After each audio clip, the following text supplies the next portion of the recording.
Pozo Palma Futsal.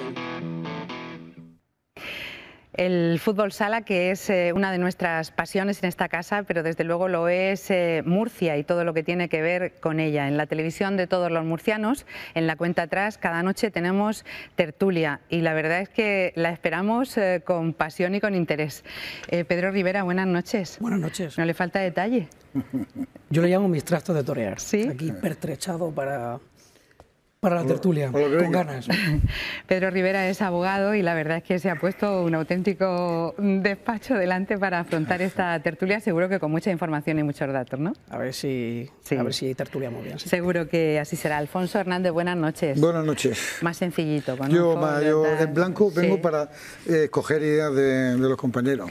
Alfonso es vicepresidente del Colegio Oficial de Graduados Sociales de la región de Murcia y es contertulio habitual de la cuenta atrás, que se va abriendo también a la presencia de nuevos contertulios, como Antonio López. Buenas noches. Muy buenas noches. ¿Qué tal? Antonio López, el blog del SEO, que parece casi su segundo apellido. Sí, la gente ya me conoce así, ¿no? El blog del SEO.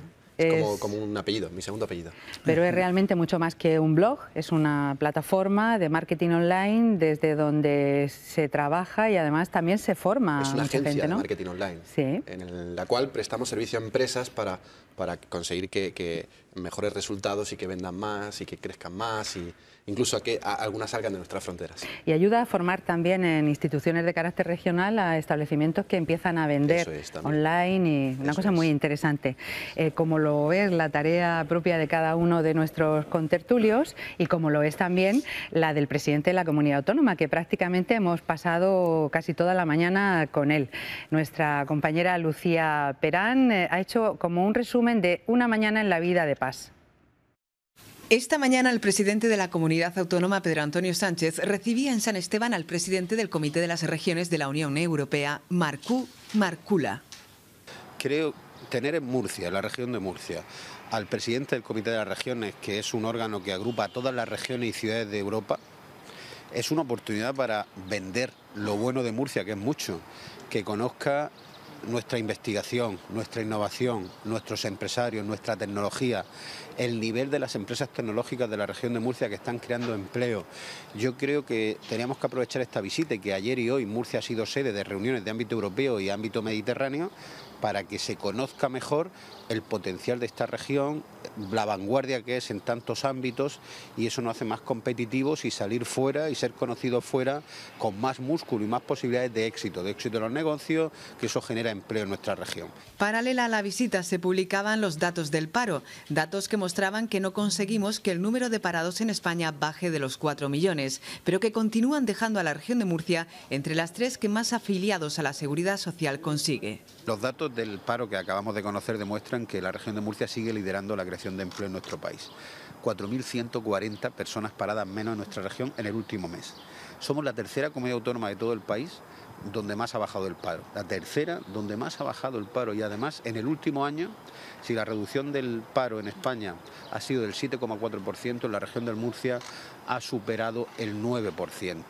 ¿Qué quiere decir esto? Que las reformas, las decisiones que está tomando el gobierno de la región de Murcia benefician a la región de Murcia en creación de empleo. Estamos acertando el esfuerzo de empresarios, de emprendedores, pero también la bajada de impuestos que hemos hecho, la simplificación de trámites para crear una empresa, eliminar burocracia, y nuestras decisiones, nuestras reformas están dando resultados y muy buenos resultados, hasta el punto de que ha vuelto a bajar el paro.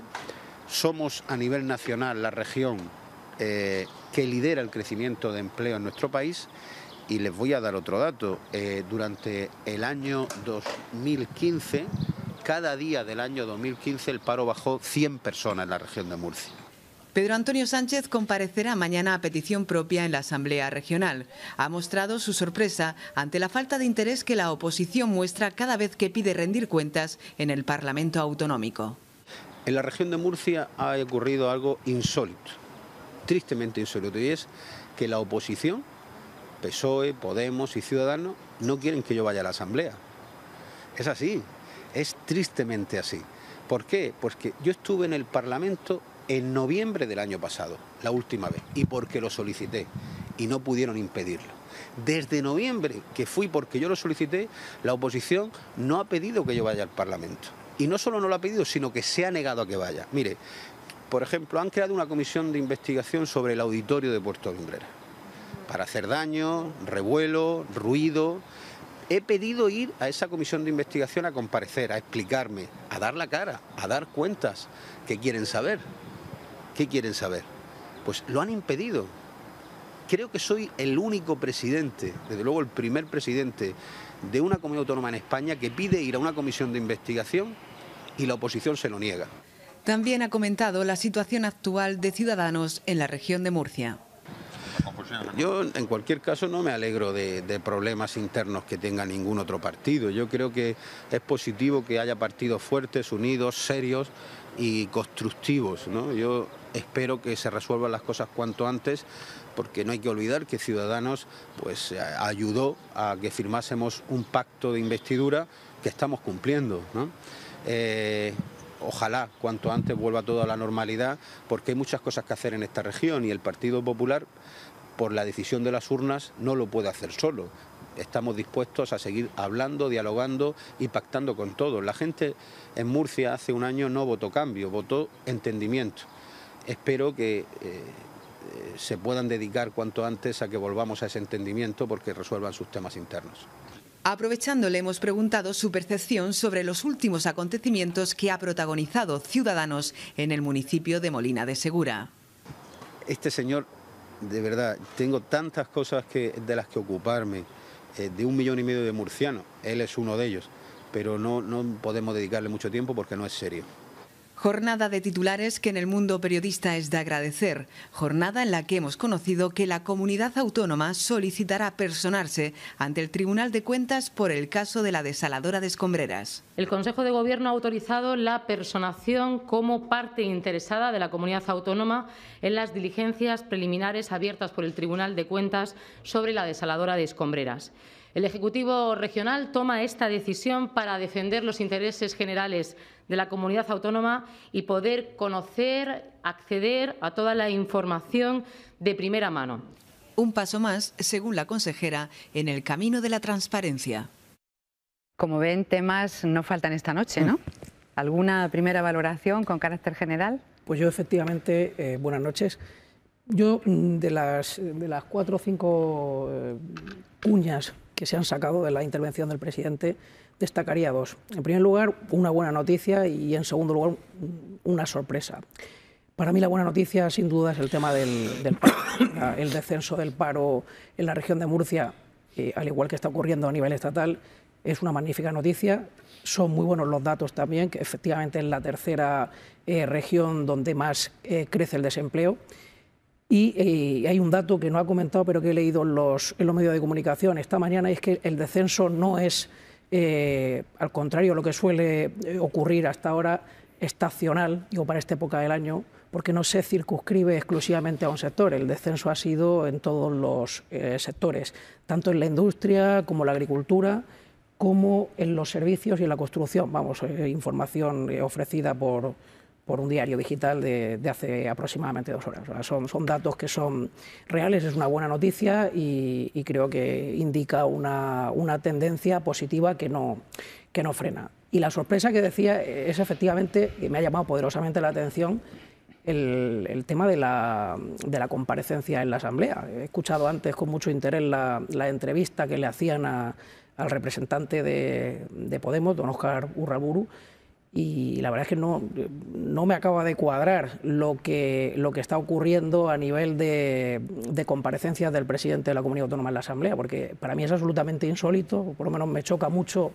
en mi formación jurídica, que la Asamblea Regional, que tiene entre sus principales funciones el control del Ejecutivo, no haya solicitado desde el mes de mayo o del mes de junio del año pasado hasta ahora, y bueno, sigue sin hacerlo, que comparezca el presidente del Ejecutivo para dar cuentas de su gestión, que la vez que haya acudido haya sido a petición propia y que haya intentado comparecer y le hayan dicho que no, y al final haya tenido que ser un pulso de fuerza insistiendo, y yo creo que ha sido la insistencia que se ha visto en los medios de comunicación lo que ha forzado finalmente a la oposición a permitirle,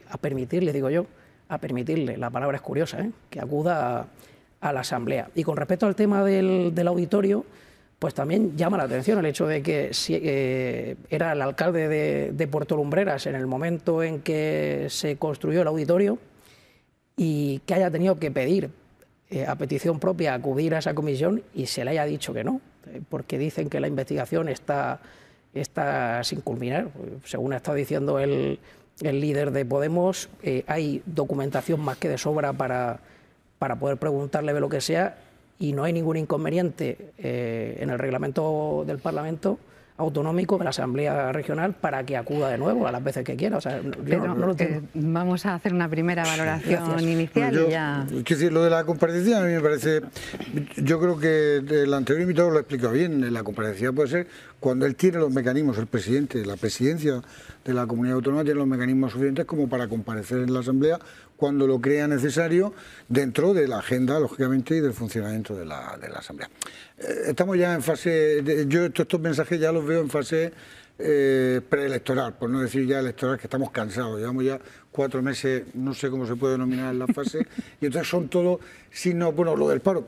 Hombre, lo del paro, pues está bien. Todo lo que sea disminución del paro y efectivamente incremento, que también se ha producido a nivel nacional de los cotizantes de la Seguridad Social, de la población activa, pues es interesante. Pero, bueno, hay que analizar esos números que me supongo, Alfonso, que los analizaremos. Por eso yo no creo, me anticipo. En una primera, porque quiero además enseguida dar paso a nuestra compañera Marina Ballester, que tiene todos los datos referidos a la noticia de hoy, que es desde luego lo que tiene que ver con el paro y ese descenso que se ha producido en la región de Murcia. Pero antes, Antonio, a grandes líneas de lo que ha sido... O sea, coincido con mis compañeros, o sea que creo que el paro es la mejor noticia que podíamos escuchar. Lo único es comprobar que esa tendencia sigue el mes siguiente y el mes siguiente y el mes siguiente. Y sobre todo el que se promuevan, que se sigan promoviendo ayudas a esa persona o a esa empresa que es la que tiene que contratar y tiene que hacer que el paro baje. Bueno, Marina Ballester, buenas noches. Buenas noches, María José, buenas noches a los tertulianos. Vamos a desglosar un poco esos datos que ha facilitado hoy el Ministerio de Empleo y Seguridad Social. En cuanto a la región de Murcia, descendió en 4.140 personas, por lo tanto, en estos momentos y en el mes de abril hay 122.580 personas desempleadas. Si lo vemos en términos interanuales, en la región de Murcia descendió en 13.377 y, por tanto, el porcentaje es del 9,84%, esa caída frente al dato nacional, que es del 7,43. En cuanto a nivel nacional, ha descendido en 83.599 personas y, por tanto, en estos momentos hay 4.011.171 personas desempleadas. Se trata de la cifra más baja desde agosto de 2010. Y ahora vamos a desglosar un poco en cuanto a las afiliaciones a la Seguridad Social, colectivos, sectores. Y hay que decir que las afiliaciones, el número de cotizantes ha aumentado en 158.038 personas, hay más de 17 millones de ocupados. En cuanto a sectores, el sector servicios sigue liderando ese descenso con 50.807 personas desempleadas menos, y hay que hacer un hincapié o destacar pues dos colectivos. Por un lado, el colectivo de de personas sin empleo anterior, que aumenta en 1.333 personas, y en los parados menores de 25 años, que desciende en 6.060 personas.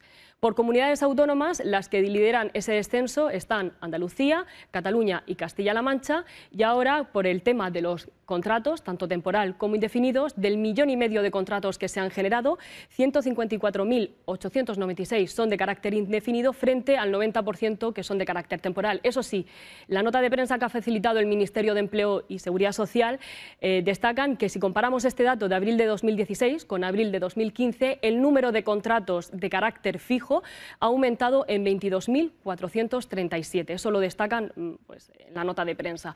Y ya por último, el número de cotizantes también ha aumentado en todas las comunidades autónomas, excepto en Ceuta, y la región de Murcia se sitúa en 10.229.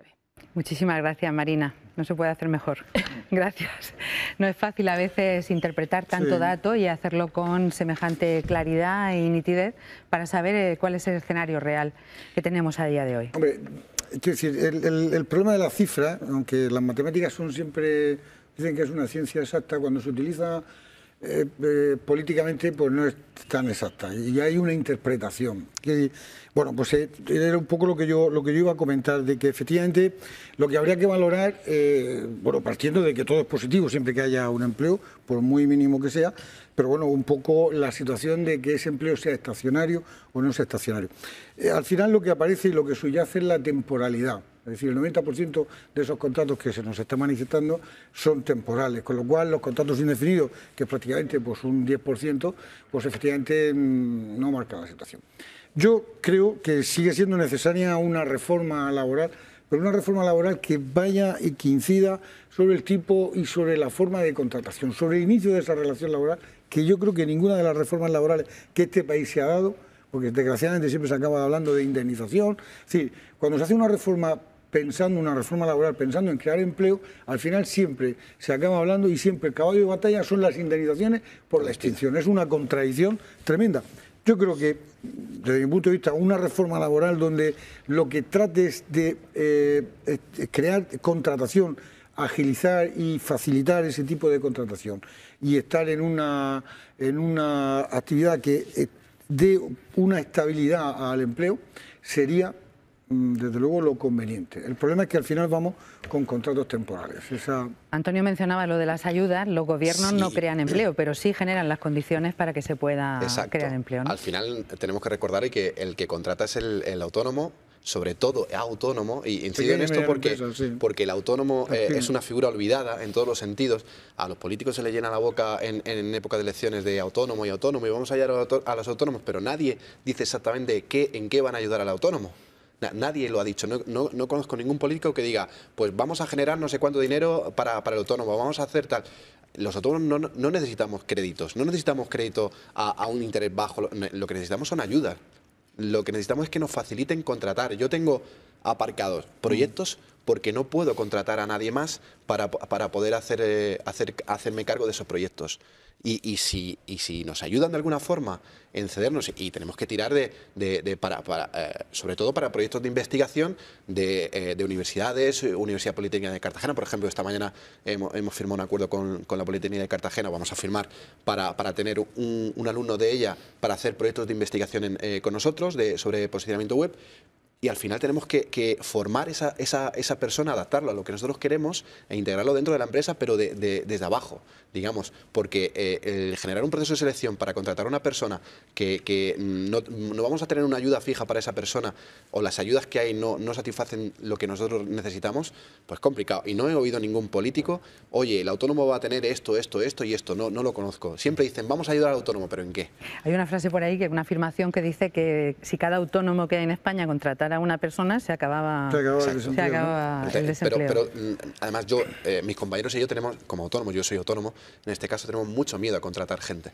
Sobre todo porque luego tenemos muchos problemas a la hora, el qué pasa con esa persona que no me vale, o qué pasa con esa persona que no es lo que yo necesito, o qué pasa si al final pues acaba la relación y tengo que cerrar, o cualquier cosa. No, pero fíjate que el problema, yo creo que en el empresario, en el autónomo, cuando va a montar una actividad o cuando va a contratar a alguien, no es tanto el miedo que tenga de decir qué pasa si no me funciona, por lo que tú estás hablando en definitiva es de la flexibilidad de la plantilla. Yo creo que es más la cuestión de cómo puedo contratarlo, con qué facilidad o con qué complicación puedo contratarlo, y desde luego el coste, que esa es una de las cuestiones importantes a la hora de mantener en este país pues, a un trabajador. Es decir, yo creo que una de las cuestiones necesarias, aunque parezca decirlo aquí exagerado, es reducir los costes de la seguridad social.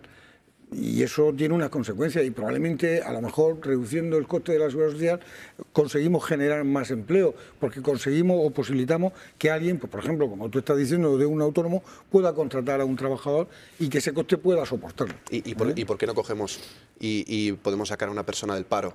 Que esa persona, no sacarlo, sino ofrecerle una formación integrada dentro de mi empresa, y nosotros, porque a lo mejor esa persona está cobrando un subsidio de 1.000 euros o 1.200 euros como mucho si tiene familia, y ofrecerle un sueldo digno de 1.500, 1.600 euros, y la diferencia pagársela a nosotros a cambio de nosotros formarlo dentro de nuestra empresa. Eso, ¿qué idea tan original? Por ejemplo, pero eso quien ahora mismo lo está haciendo es la administración, concretamente los ayuntamientos, se llama los empleos de colaboración social. Eso sí lo están haciendo. pero solamente, bueno, pues no es mala idea que eso pase a la actividad privada.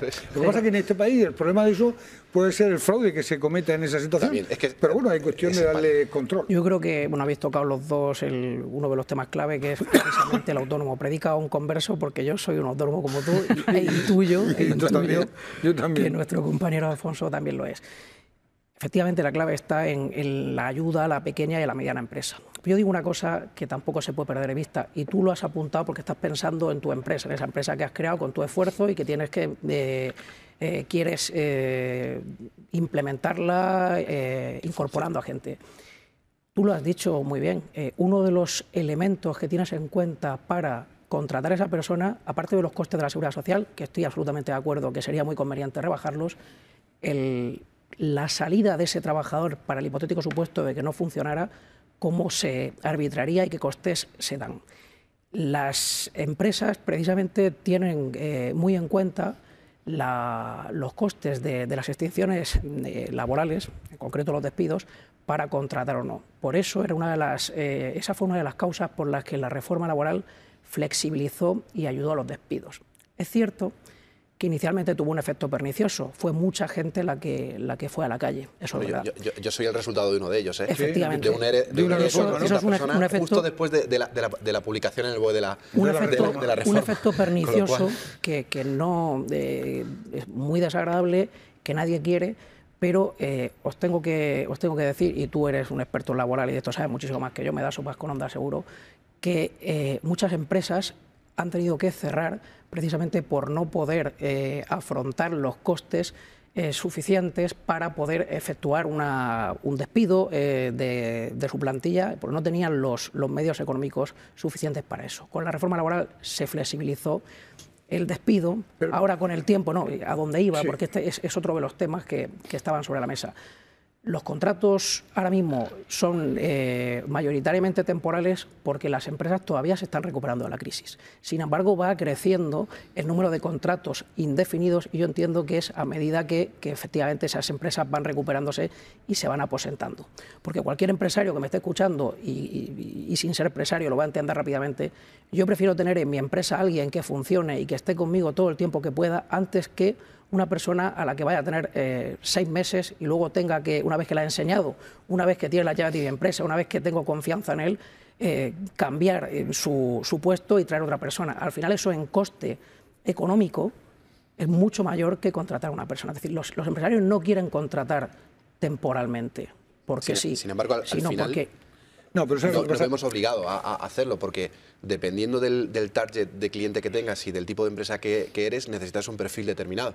Por ejemplo, yo necesito un perfil determinado para contratar, que es muy difícil encontrarlo. Es que esa flexibilidad es necesaria. Hay empresas y puestos de trabajo determinados que no se suceden en el tiempo sin solución de continuidad.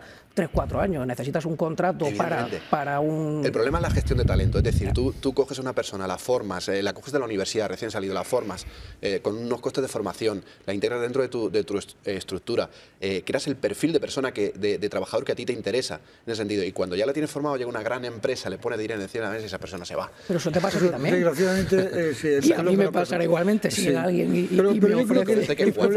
Yo creo que el problema está precisamente...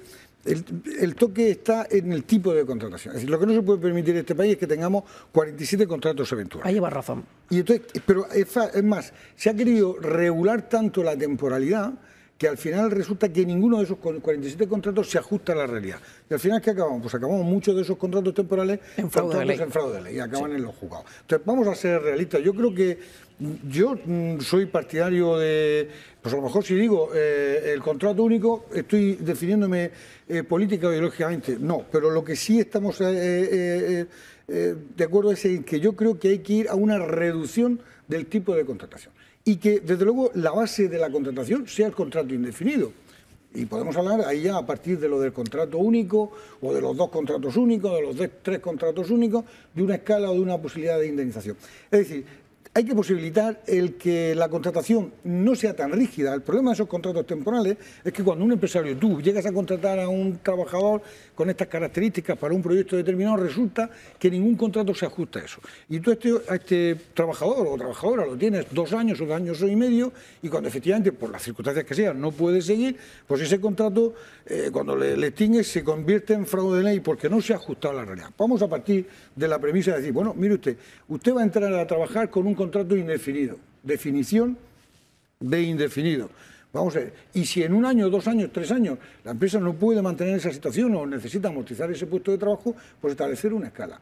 Pero estamos invirtiendo en el proceso, estamos provocando que el empresario de alguna forma tenga que, entre comillas, defraudar con una contratación que, insisto, en la gran mayoría de los casos, por no decir en todas, no se ajusta a la realidad. Entonces, mientras que eso se mantiene, y termino, mientras que eso se mantiene hay una relación pacífica.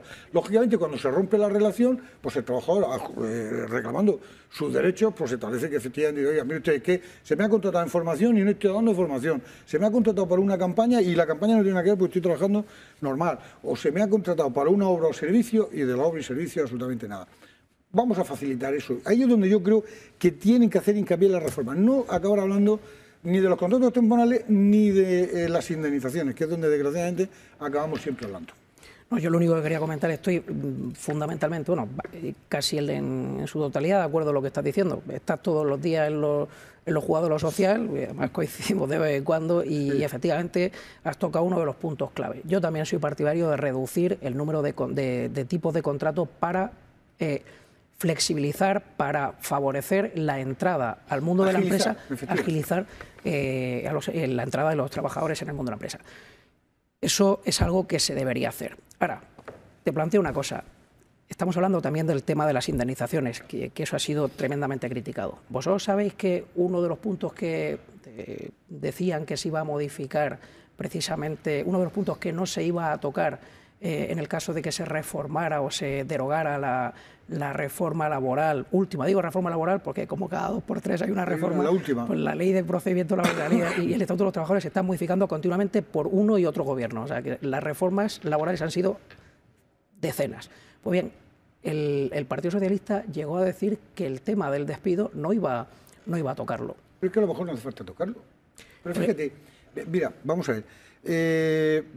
Situaciones, yo como empresario, cuando yo contrato a alguien, yo no me planteo, coño, y dentro de 20 años, si tengo que despedir a este hombre, ¿qué va a pasar? No.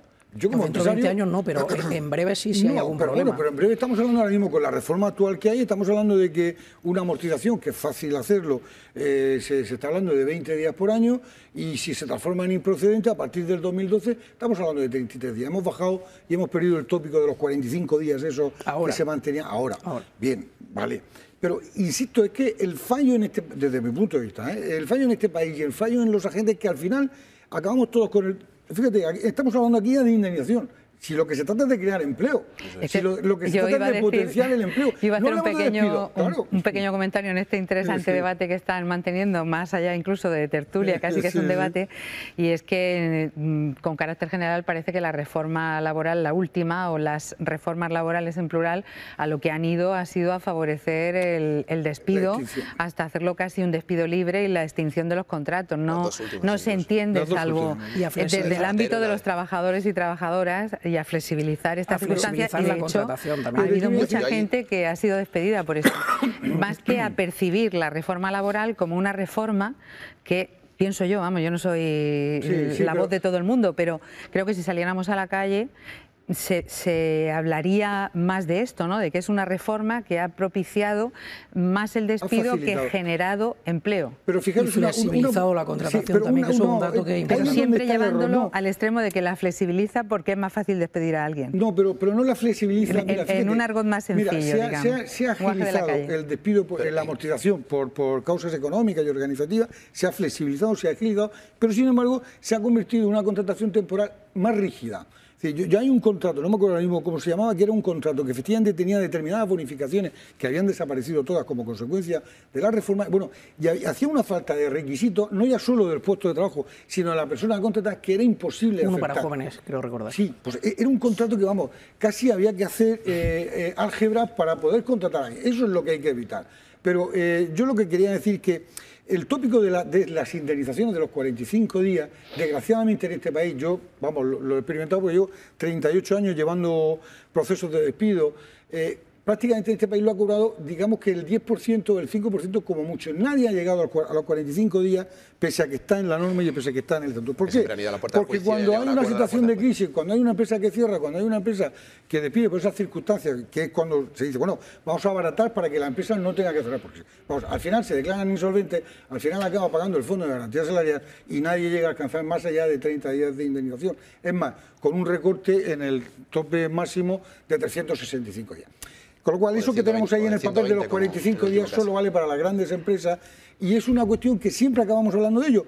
Vamos al principio, desde mi punto de vista, vamos a la contratación, vamos a agilizar, a flexibilizar el tipo de contratación con las garantías necesarias y suficientes para que efectivamente los trabajadores tengan esas garantías que las pueden seguir teniendo. Pero vamos a agilizar ese inicio del empresario con el trabajador para que inicie, valga la redundancia, esa actividad. ¿Y por qué no legislamos en el modo de contratación en dirección por objetivos? Cosa que no existe ahora mismo en la dirección, en la legislación española. Lo que pasa es que hay que tener, yo desde mi punto de vista, hay que tener a mantener un mínimo, una garantía salarial. A partir de ahí tú puedes... No, evidentemente, pero si yo contrato a una persona que la pongo a hacer un proyecto y ese proyecto me genera beneficios, vale, pero yo le puedo dar un porcentaje de esos beneficios a esa persona como gratificación. Pero eso existe, eso ya existe. Tú puedes contratar a alguien y tener incentivo. ¿Les parece bien que demos por válido como a nivel de compañía, que estamos contentos con las cifras y que se mejore las medidas de contratación para facilitar? Yo solo una cosa, un apunte. Yo soy un poco más filosófico en todo esto. Yo creo que el problema viene desde el principio, desde la educación. Y esta mañana lo comentaba con profesores de la universidad en Cartagena. Y es que la educación en España, ahora mismo, el objetivo de la educación en España es formar trabajadores. No se enseña, en la educación en España no se enseña cómo se mueve el dinero, ni se enseña nada de economía. Emprendedores, ni ¿no? Exacto, no se enseña a emprender, no se enseña cómo fluye. Centros, Pero sí hay ahora programas de emprendeduría ahora sobre todo en los colegios y en la... Pero tienes que colegiarte en colegios, tienes que hacer un máster... No, pero me refiero en colegios, en primaria. En primaria, efectivamente. Cuando digo primaria, yo me estoy refiriendo al colegio... Sí, al colegio. Que nosotros llamamos el colegio antes de la universidad. Hay programas de... Y efectivamente, y clases para enseñar a emprender. Me parece muy interesante. Estamos también en la época del emprendimiento. En algunas ocasiones un emprendimiento a la fuerza, cuando no consigues que alguien te contrate por cuenta ajena y tienes que iniciar una nueva vida laboral a partir de emprender y ser autónomo, por ejemplo. Estaba Antonio refiriéndose a que había estado hoy en Cartagena y nosotros nos vamos ahora a Cartagena para recoger unas declaraciones de José López, el alcalde de Cartagena, que como suele ser habitual, pues no pasa desapercibido cuando habla. Pues mire usted, si el alcalde quiere ver una réplica del submarino, no dude usted que con lo atascado que es este alcalde, habrá una réplica del submarino. Lo que no me pueden pedir ningún cartagenero es que me ponga de rodillas para pedirle el submarino a un murciano. Eso no va a pasar. El submarino estaba pedido por los cauces normales, lo habían concedido, tanto la Politécnica, que era la tenedora durante ya más de 5 años, por lo tanto, si lo hubiéramos discutido en los tribunales, lo tendríamos ganado. Pero no es la cuestión de enfrentar a administraciones, de enfrentar a la Politécnica con la consejería, que después tiene que darle el visto bueno a otras cosas y que tiene que aportarle el presupuesto, a pesar de que los presupuestos egresan de la Asamblea Regional. Por lo tanto, ahí va a haber un submarino, que si tiene que pagar el alcalde, pagará el alcalde, si tiene que pagar el ayuntamiento, pagará el ayuntamiento, pero no me pidan como cartagenero que en una niñería esta nos pongamos de rodillas. Y tampoco por parte de alguna consejería el querer cambiar 7.000 metros de nave en Contémpolis que han perdido porque no han terminado el proyecto a cambio de un submarino. Mire usted, el timo de la estampita se da en las películas de Paco Martínez Soria en el 2016 y alguien que es comerciante desde que nació, pues no se lo van a dar. En este caso no voy a entrar. Pues para no entrar ha entrado, ¿eh? Sí, ¿no? Pues llega un momento y creo que no está siendo muy hábil el alcalde de Cartagena, porque al final lo que está consiguiendo es que más que el mensaje sea la forma, y yo creo que los cartageneros no se merecen, y me voy a incluir, porque yo he nacido allí precisamente a 150 metros de donde estaba ubicado originariamente el famoso submarino Peral. Creo que no son maneras, creo que no son formas, y creo que la segunda ciudad de la región no se merece un alcalde hablando de esa manera y enfrentando efectivamente no solo a administraciones sino a ciudadanos. Yo creo que esa época está absolutamente superada y que lo que hay que hacer precisamente es colaborar y tener otro lenguaje. Creo que no son tiempos para ese tipo de manifestaciones y esas expresiones. A mí, desde luego, ver a este señor, lo estamos viendo aquí en Murcia, pero muy probablemente estas declaraciones estén mañana en medios de comunicación nacionales y anteponiendo el nombre de Cartagena o hablando de Cartagena precisamente por este señor, cuando hay otras noticias, como por ejemplo la salida del crucero, que es el primer crucero que va a salir pues seguro que es la intervención de este señor la que le quita los titulares a Cartagena en lugar de ese crucero que va a salir por primera vez de nuestro puerto. Yo lamento mucho. Sin embargo, Pedro, ¿puedo hacerte una pregunta? Hay quien cree que este discurso sí que cala en cierto sector de los cartageneros y cartageneras. Evidentemente cala en algún sector, de hecho hay gente que le ha votado. Claro, eso está claro, está hablando a sus votantes. Pero que más allá de lo que fueron sus resultados, ese discurso es un discurso que tiene recorrido y que puede beneficiarle y que no lo hace en vano. No, si yo no dudo que no lo haga en vano. Lo que ocurre es que no está hablando como representante de ese partido político para el que está pidiendo votos, está hablando en ese caso, como primer edil de Cartagena. Y su forma, desde luego, a la ciudad no le beneficia en nada. A mí no me gusta, desde luego, escuchar a un alcalde, sea del partido que sea, hablando de esta manera. No me gusta, francamente. Bueno, yo suelo decir que creo que le queda poco tiempo de alcalde, salvo que se dé un autogolpe de Estado, que no sabemos cómo acabará ese pacto que había ahí, pero bueno, me parece que el año que viene ya cesa. Son 2 años, sí, el pacto. ¿Sí? Y pasará al otro. Quiero decir, este hombre, si digo que es un impresentable, pues a lo mejor no sé si me estaré pasando o me podrá demandar, pero desde luego pero no lo has dicho. Es política, efectivamente. Digo si lo dijera, que no lo he dicho, pero no son formas. Quiero decir, no se puede hablar desde esa prepotencia y desde ese tono despectivo. Además, cuando habla dice a ningún murciano. Bueno, usted es murciano porque es de la región de Murcia y todos somos murcianos. Y efectivamente mi padre es cartagenero y Cartagena es una ciudad maravillosa, encantadora, y los cartageneros, pues no te cuento, pues gente murciana, muy buena gente. Quiero decir, y este hombre lo que está, no sé, a lo mejor es por salir y crear polémica en ese tipo de cuestiones. A lo mejor es un objetivo mediático, ahora que estamos hablando, ahora que la política se está dando tanto en los medios, pues a lo mejor ese es su objetivo, es la forma de salir en prensa. Yo creía que esto solo se daba en el fútbol. Nos está extendiendo. Murcia, es cierto. En el fútbol se refiere Murcia y Cartagena, ¿no? Esa rivalidad. Al final, date cuenta que esto, con la gente que yo hablo, ¿vale? Gente de tema técnico, gente de tema empresarial, tengo mucha confianza con el jefe de prensa del Fútbol Club Cartagena, con Antonio. Y yo le pregunto a él, oye, ¿y esto? Porque yo no soy originario de Murcia, yo soy del Valle Ricote, con lo cual, un paraíso, o sea que, una pasada. Y soy adoptado en Murcia porque vivo en Murcia, con lo cual, pero a mí me encanta Murcia y me encanta Cartagena, es que me encantan los dos, y yo siempre hablo con Antonio, oye, ¿y qué pasa con esa rivalidad? ¿Qué rivalidad? O sea, yo Cartagena, no, o sea, luego genial, perfecto, pero es que hablo con profesores de la universidad, esta mañana hablaba con uno y le digo, oye, ¿y esa rivalidad? Dice, eso ya pasa en la historia hace mucho tiempo. Entonces, no entiendo cómo una persona habla así. Y hay una cosa que a mí me parece muy delicada de lo que ha dicho el alcalde de Cartagena, y ya no solo del tono despectivo sobre el murciano, sino que además da por sentado que si enfrenta judicialmente a la Politécnica de Cartagena con la consejería le va a perjudicar a la Universidad Politécnica en otras decisiones, es decir, que puede ser parcial cuando... O sea, sí. no entiendo esto. No entiendo cuando se da por hecho una parcialidad en una adjudicación de contratos, una adjudicación de lo que sea, o de presupuesto, porque vayas a estar judicialmente reclamando algo que te pertenece. No lo entiendo. Es lo que está si te pertenece, sí, por eso te digo. Efectivamente, la precisión viene al caso porque el fondo de la cuestión, en la forma, ha podido quedar ahí en un segundo plano. Eso es. A todo esto por cuenta de realmente una cosa que no tiene tanta importancia, que es la solicitud de la réplica del submarino que se encuentra en el campus de la Politécnica, que se ve en la avenida, y que parece que la Comunidad Autónoma de Murcia quiere reclamar esa réplica para colocarla en otro lugar y está generando un lío que pa' qué. Pero bueno, ¿la nueva política o la vieja política o...? Una mezcla de las dos cosas, porque los nuevos políticos acaban tomando aquello que más les interesa, más les gusta a la hora de ejercer de la vieja política, con lo cual volvemos a lo mismo. Bueno, pues ahora... ¿Este hombre no tiene amigos en Murcia? Yo creo que muchos no, vamos, no lo sé. No sé si lo tienen en Cartagena. No sé si lo tienen en Cartagena. ¿Se toma café con amigos en Murcia, en las 4 esquinas? Sí, bueno, hace unos días dijo que todo se decidía entre 4 barrigas verdes en las 4 esquinas, o sea que no creo que sea un sitio donde él... Pero bueno, es cosa suya, ¿no?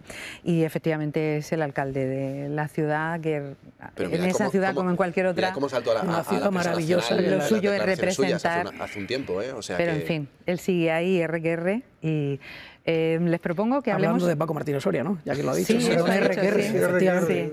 Aunque lo del timo la estampita era más de los... No, eso no era Paco Martínez Soria. No era de Paco Martínez Soria. Era Tony Leblanc en una fantástica película que era Los Tramposos. Los Tramposos, sí. Maravillosa.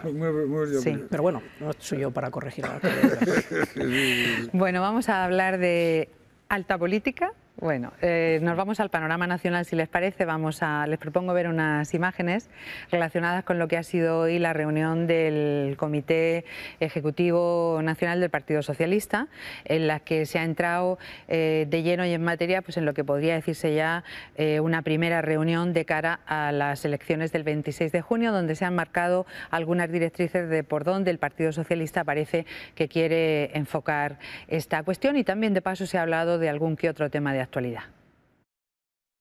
Vamos a escuchar que nadie va a ir a votar, vamos a escuchar que todo va a ser igual. Pero mirad, está pendiente el cambio. Por eso no solamente hay más motivos, sino hay más razones. Durante estos meses, cada uno hemos tenido un recorrido.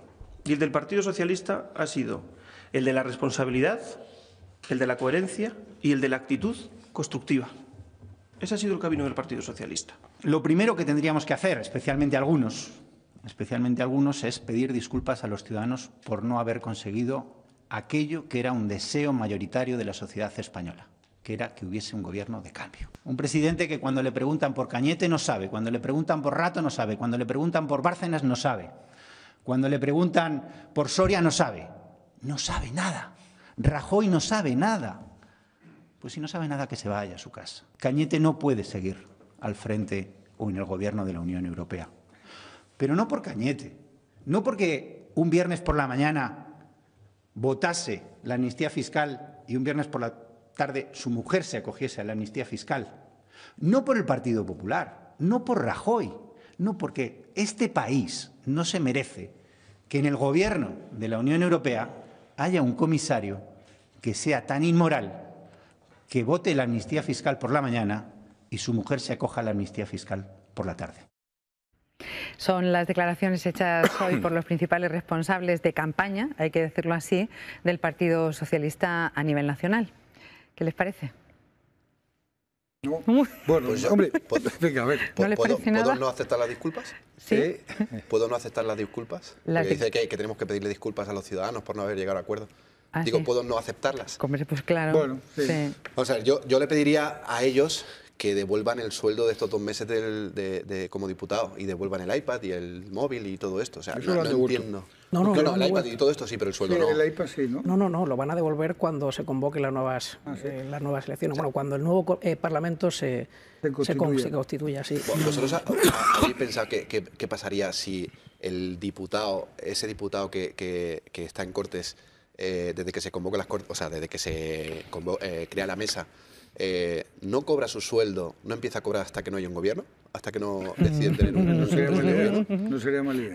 ¿Te imaginas lo pronto que se van a poner de acuerdo para formar gobierno? O sea, yo creo que sería ideal. O sea, a las 2 semanas ya estarían formando gobierno.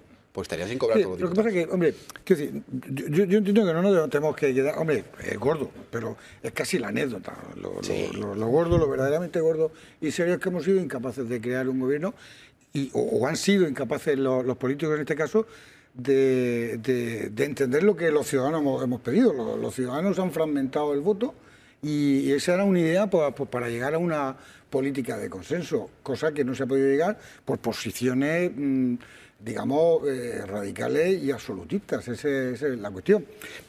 Lo decía, yo creo que eso el ciudadano, y además yo no pienso que va a ser igual, los resultados van a ser los mismos, pese a las encuestas esas que salen, que yo cada vez me fío menos de las encuestas, porque creo que cada vez están más dirigidas no a dar cuenta de la opinión de la sociedad, sino a generar opinión en la sociedad.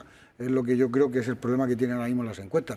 Pero pese a esas encuestas yo creo que tiene que haber movimiento, necesariamente tiene que haber movimiento, porque los ciudadanos también hemos aprendido el mensaje y hemos visto que efectivamente desde nuestro punto de vista, nuestro voto, aunque ellos tenían que haber hecho buen uso de él, no lo han hecho, pues al final tenemos que decir, oiga, pues si ustedes no son capaces de hacer un buen uso con lo que nosotros les hemos dicho, pues tendremos que rectificar para que efectivamente se pueda llegar a eso y este país sea gobernable.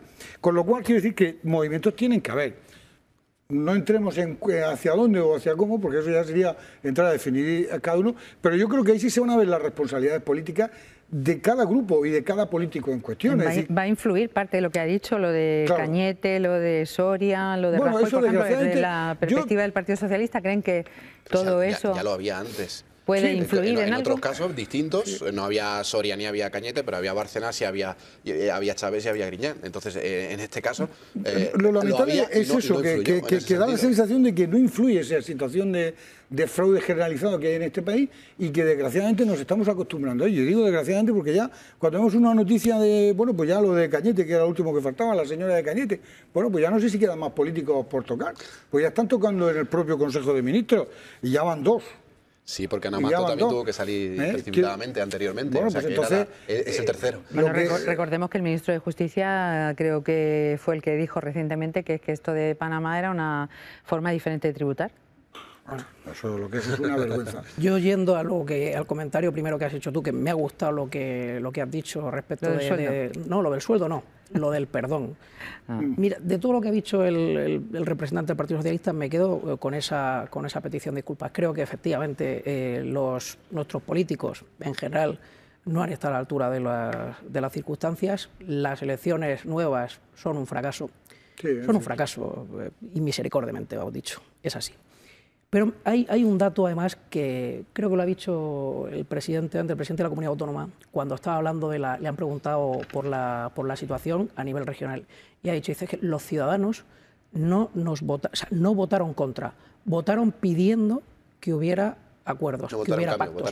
Ese era el mensaje, No vais a ser dos, Partido Popular y Partido Socialista, como hasta ahora, que por vuestros pecados se os ha castigado, unos y otros. Porque tú habéis hablado antes de Cañete, habéis hablado de Bárcenas y habéis hablado de otros nombres, pero efectivamente tú has nombrado también lo que está ocurriendo en el Partido Socialista de Andalucía, que es uno de los principales escándalos, o probablemente el mayor escándalo de corrupción de la historia de España. Y no ha habido, en ese caso, una consecuencia política, por lo menos en lo que se refiere al gobierno allí. Pero sí ha habido castigo a los dos gobiernos, o a los dos partidos, por parte de los ciudadanos que se han ido a uno y a otro partido, vamos, respectivamente, Ciudadanos. El Partido Socialista, el peor resultado de toda su historia, y el Partido Popular ha perdido 60. Eso es que no hay, eso es lo que hay que poner sobre la mesa. Exacto. Entonces, los ciudadanos han dicho, poneos de acuerdo, os vais a poner de acuerdo ahora los cuatro, como sea, y por eso se ha fragmentado el voto. Y no ha habido, porque no hay cultura de pacto en este país, y como los resultados de las elecciones se repitan, que es lo que dice el CIS, que si no me equivoco decía que el 80% de los... Dice, cuando el 80% de los ciudadanos dice que no se arrepienten del voto que dieron, y están diciendo más o menos que van a volver a votar lo mismo, a pesar de haber visto que era un fracaso. Por lo tanto, si repetimos resultados, vamos a tener muy probablemente unos resultados... si se repiten en el CIS, vamos a tener unos resultados muy parecidos. Igualmente vamos a estar condenados a entendernos, porque no hay... esto de la mayoría absoluta... Y entonces luego, ¿por qué sí no se va a repetir? Y antes no? O sea, bueno, porque a lo mejor aprenden la lección. En este caso, el comentario puede porque ser... una tercera vez ya sería para salir a la calle y echarlos a todos a gorrazos. Son los mismos candidatos, ¿eh? No me refiero ya a que sean los mismos partidos, si puedan ser o no similares o parecidos los resultados, pero los candidatos a la presidencia del gobierno son los mismos. Los candidatos a la presidencia del gobierno van a ser efectivamente los mismos. Yo creo que va a haber movimiento, ¿eh? Yo lo digo sinceramente. ¿En esto de los candidatos? No, no, me refiero en los resultados. Es decir, no se va a dar el mismo panorama. Creo que no, porque entre otras cosas, una de las cosas que el electorado entiendo que ha aprendido y uno de los efectos que va a tener es decir, oiga, si hemos fragmentado el voto y resulta que esto no funciona y lo hicimos con la intención de que este país funcionara, pues yo no descarto que efectivamente, no digo que vuelva otra vez ese bipartidismo que teníamos en esas circunstancias, pero sí que se recoja más o que se centralice más en esa situación. ¿O que se invente un nuevo bipartidismo? Bueno, se puede inventar, no, pero se puede inventar un nuevo bipartidismo con esa fragmentación, pero con más fuerza, entiendo, de los dos partidos principales. ¿Pero quién crees que va a crecer? Hombre, si yo tuviera que elegir, yo diría que el Partido Socialista. Pero entre otras cosas, no es por nada, sino porque el Partido Socialista, desde mi punto de vista, es el único que se ha movido. Oye, que se ha ido a estrellar. Es decir, y que probablemente todos sabíamos, Pedro, ¿dónde vas? Porque no vas a ningún sitio. Pero por lo menos lo ha intentado. Yo creo la posición de Rajoy ahí, y yo lo he dicho muchas veces, ha sido una posición de meter la cabeza debajo de la tierra. Es decir, cuando llega el rey y le dice, señor Rajoy, aquí tiene usted, haga su debate de investidura. Pues yo, de él, lo hubiese hecho. Aún sabiendo que no me iban a votar, aún sabiendo que no tenía el apoyo. Pero yo doy mi programa, doy mis condiciones y ofrezco efectivamente un pacto de gobierno para salir de la situación. Ese testigo lo ha cogido Pedro Sánchez. Y lo ha cogido y ha dado un programa y ha llegado a pactar. Yo me acuerdo cuando decían al principio, no, es que Pedro Sánchez está loco por ser presidente y lo va a hacer a toda costa. Pues no ha sido a toda costa, porque se le ocurre ni más ni menos que firmar un pacto con Ciudadanos, cuando a lo mejor lo podía haber, si fuera a toda costa, con Podemos, que tendría muchas más posibilidades. Pero ¿y no creéis que...? Vamos, yo es que soy un poco retorcido, ¿eh? Sí, pero no creéis que... la informática, ¿no? Sí, seguro, claro. Muchas horas al ordenador. Sí, eso sí, es verdad. ¿No creéis a lo mejor, o yo dándole vueltas en mi casa y tal, y digo, ostras, es que al final Rivera actúa como kamikaze? Es decir, ¿puede ser que Rivera actuara como kamikaze firmando un pacto con el PSOE para que el PSOE no firmase un pacto con Podemos y hubiese gobierno y Podemos hubiese subido al gobierno? Aún sacrificándose Ciudadanos en ese sentido. No lo creo, no me parece en absoluto ninguna tontería lo que estás diciendo.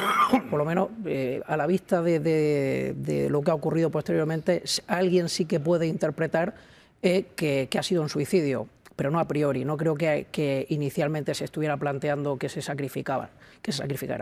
Pero lo que yo sí que analizo, evidentemente es una opinión, es que Ciudadanos puede ver perjudicada su fondo electoral porque, a fin de cuentas, a quien ha apoyado ha sido el Partido Socialista. Y si tenemos que creer que la gente, vamos, evidentemente voy a hacer una reducción al absurdo que tiene múltiples matices. Si hemos de creer que la gente del PP que no ha querido votar al PP ha votado a Ciudadanos y la gente del PSOE que no ha querido votar al PSOE ha votado a Podemos, pues... Los de UPyD.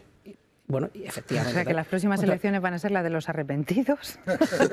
Pues me parece una buena cita esa, porque creo que va a haber mucha gente con la campaña electoral, por lo menos, que cambie su voto.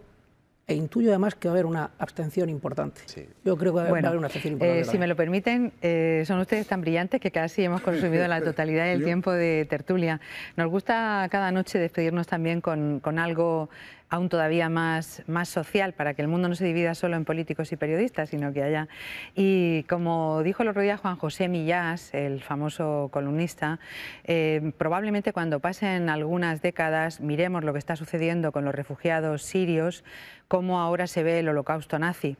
Y puede parecer una afirmación exagerada, pero probablemente sintamos mañana la vergüenza que hoy algunos no sienten con estas personas que están muriendo en las fronteras de una Europa que no les abre las puertas y que no les permite seguir adelante con sus vidas que traen huyendo de una guerra. Murcia va a apoyar a Siria y es algo que quiero que vean con nosotros esta noche antes de la despedida. La próxima semana arranca en Murcia la campaña Murcia con Siria, una iniciativa que busca implicar a toda la ciudadanía para ayudar al pueblo sirio. Una campaña en la que pretendemos implicar a toda la ciudadanía con el fin de recoger el mayor número posible de alimentos y material sanitario para enviarlo a los campamentos de refugiados sirios a través de la Asociación de Apoyo al Pueblo Sirio. Se trata de una iniciativa de la Asociación de Jóvenes Árabes de Murcia y de la Plataforma de Ayuda al Refugiado, a la que se suma este ayuntamiento, el Ayuntamiento de Murcia, a través de la Oficina Municipal de Ayuda al Refugiado. En total se habilitarán 30 puntos de recogida, 10